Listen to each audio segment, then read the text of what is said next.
Застраховката живот към ипотечния кредит има три основни покрития, които притесняват изключително много хора и се замислят дали да вземат ипотечен кредит. Сега ще отговоря на това, тъй като е много важно.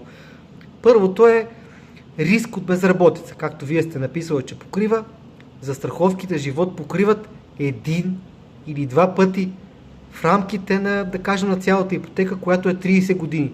Но не трябва да бъдат поредни и не повече от 6 месеца.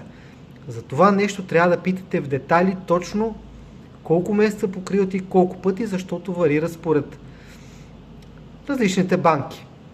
Тук вкарваме едно уточнение. Трябва единствено и само да сте съкратени.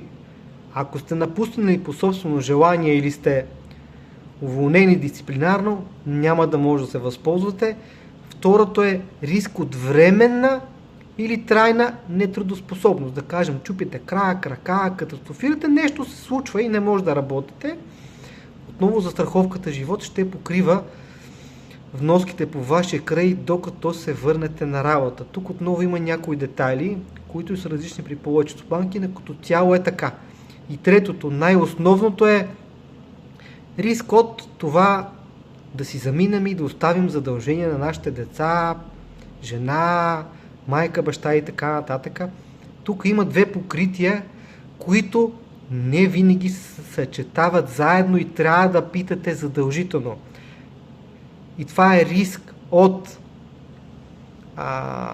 отиване при злополука и да си отидем по болест. Това са две коренно различни неща.